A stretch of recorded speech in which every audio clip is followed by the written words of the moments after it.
Viva Voz, com Vera Magalhães.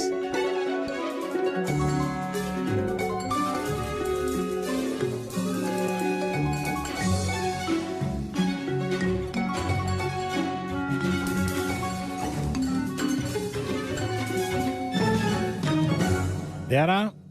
Salve, Sardenberg, Cássia, ouvintes e espectadores do Viva Voz. Boa tarde, Vera.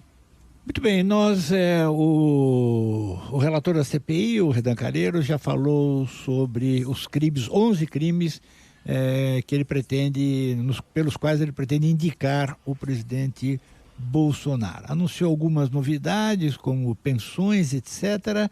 E eu queria o seu comentário sobre isso, Vera.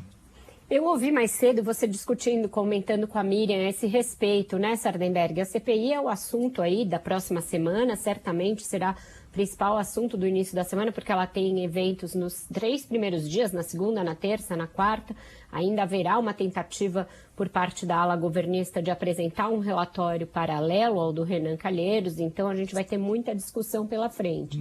Essa lista de 11 crimes pelos quais a CPI pretende indiciar o presidente Jair Bolsonaro, ela me parece muito anabolizada. Se tentou chegar a um número grande de crimes, e eu acho que tem pouca substância aí nisso, porque alguns são supervenientes, são parecidos e muitos deles são de difícil quantificação e difícil imputação, Sardenberg. Começar pelo primeiro deles, né? É crime, está consignado no Código Penal, você provocar uma epidemia que resulte em morte de grande parcela da população. Acontece que a causa da epidemia não está diretamente relacionada ao Bolsonaro. Ele certamente contribuiu para o agravamento da pandemia aqui no Brasil. As ações do governo certamente fizeram com que o nosso número de mortes aumentasse, mas a pandemia é algo que precede o Brasil e precede o Bolsonaro. É algo global, como o próprio nome já diz. Então eu acho, e conversei com juristas a esse respeito, que é difícil enquadrar o presidente nesse crime de ter provocado a epidemia de Covid-19, porque ela veio de fora, chegou ao Brasil quando já era uma situação global, etc. Aí tem outros que deverão ser mais facilmente ali configurados e pelos quais, se o Augusto Aras quiser, Bolsonaro pode sim ser enquadrado e ser denunciado ao Supremo Tribunal Federal, como a infração a medidas sanitárias preventivas, que é óbvia, ele cometeu muito. Também a incitação ao crime, ele incitou as pessoas a andarem sem máscara, não é um crime, mas é algo que, aí sim, incitação ao agravamento da pandemia. Crime de charlatanismo e prevaricação também são coisas que são possivelmente imputáveis ao presidente, assim como o genocídio dos indígenas. O crime contra a humanidade é aquele que ele vai ser denunciado junto ao Tribunal Internacional de Haia, Tribunal Penal Internacional. E o crime de homicídio comissivo por omissão no enfrentamento da pandemia, esse é aquele que os juristas acham que é o mais grave a ser imputado a Bolsonaro aqui no Brasil, pela nossa legislação. Mais grave e viável também.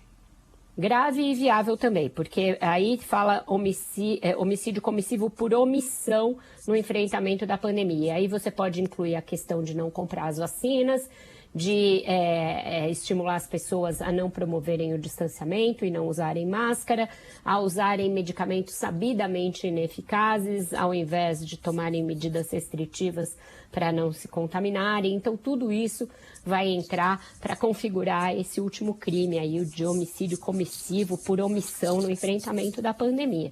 Mas tudo isso a gente sabe e tem falado aqui constantemente, vai depender de como Augusto Aras se portar quando receber esse relatório. Ele pode acatar alguns, denunciar Bolsonaro por alguns, ou simplesmente arquivar tudo, que vai ser a grande pressão que vai existir sobre ele para que faça isso, para que arquive de uma vez tudo, né? Então, e se ele fizer isso, acabou ou tem algum outro caminho?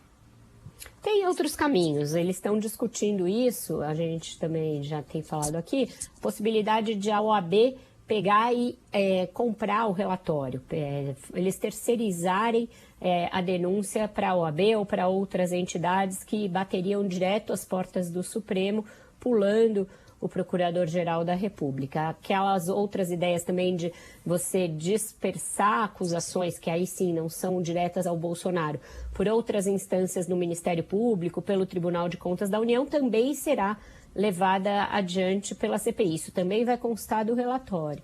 E agora, Sardenberg, o que foi anunciado hoje pelo relator Renan Calheiros é essa parte aí de providências da CPI para o day after, de quem perdeu entes queridos na pandemia ou para quem ficou com sequelas.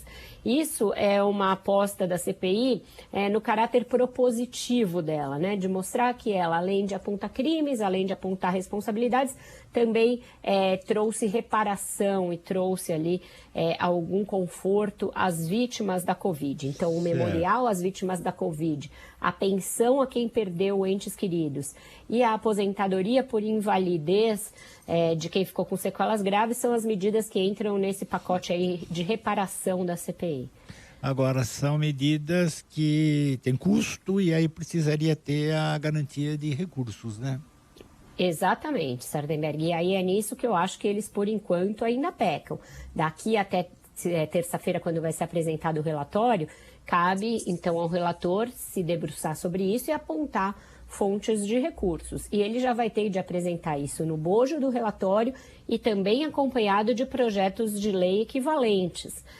Também nisso tem uma certa bateção de cabeça, porque já existem projetos de lei tramitando no Congresso propondo medidas semelhantes a essas que o Renan propõe. Esse de pensão para órfãos da Covid já tramita na Câmara, propondo um salário mínimo por mês para esses órfãos. Mas tem muita coisa que tem que ser definida e parece que eles ainda não têm esses dados. Quantas são essas vítimas? Quantos são esses órfãos da Covid? Quantos são os que ficaram com sequelas que impossibilitam o trabalho? Que tipo de sequela vai entrar nisso? Isso. Parece um guarda-chuva muito amplo e muito aberto, sem que eles tenham dimensão de que público vai ser atingido por essas medidas. E a gente sabe que quando você cria despesas sem a receita equivalente, o projeto sofre ali de uma inviabilidade do ponto de vista fiscal.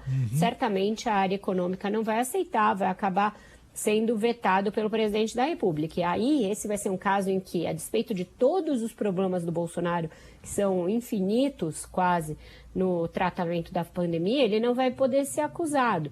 Porque você não pode criar uma despesa previdenciária permanente e cuja abrangência a gente não sabe qual sem determinar uma receita para isso. Ok.